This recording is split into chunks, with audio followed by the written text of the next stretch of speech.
বিগত গভর্নমেন্ট সেই রকম আমাদের সহযোগিতাও কোনোদিন করেনি। মন্দির নিজস্ব ক্ষমতায় বা ভক্তদের অনুদান দিয়েই চলে এসছে। মদন মিত্র যখন মমতার হাত ছাড়লেন, তখন বেলঘরিয়া রথতলা কমিটিও হাত ছাড়লেন মদন মিত্রের।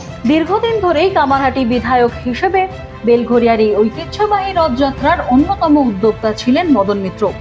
আর সেই রথযাত্রায় অতিথি তালিকায় এবার নাম নেই মদন মিত্র। রথযাত্রা নিয়ে যখন চলছে শেষ মুহূর্তের প্রস্তুতি, ঠিক তখনই ঘটনাস্থলে পৌঁছে গেল নিউজ পোল বাংলা। প্রশ্ন হচ্ছে, রাজ্যে পালা বদলের পর মদন মিত্রের উপস্থিতি ঠিক কতটা থাকবে এখানে? কারণ আমরা প্রত্যেক বছর দেখতে পাই মদন মিত্রের উপস্থিতি স্পেশাল গেস্ট হিসেবে। নমস্কার, নিউজ পোল বাংলা ডিজিটাল সম্প্রচারে আপনাদের স্বাগত।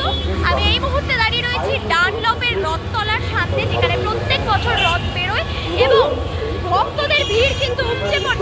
কি বলছে বক্তারা, কি বলছে প্রধান প্রতিষ্ঠাতারা? কিন্তু মদন মিত্রের নাম নেই কেন অতিথি তালিকায়? এটা কি পালা বদলের সাইড এফেক্ট নাকি অন্য কিছু? মদন মিত্রকে নিয়ে বিস্ফোরক মন্তব্য করলেন উদ্যোক্তা। যেহেতু তৃণমূল সরকার নেই, প্লাস দেখুন বিগত গভর্নমেন্ট সেই রকম আমাদের সহযোগিতাও কোনোদিন করেনি।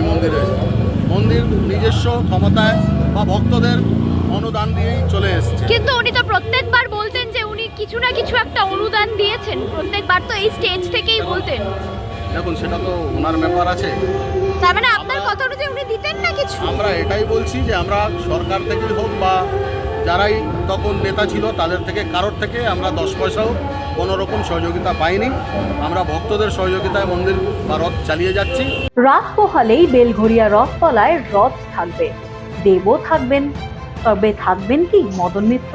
আমরা শুনে নিলাম বিগত সরকারের থেকে 1 পয়সাও অনুদান নেয়নি এই মন্দির পুজো কমিটি।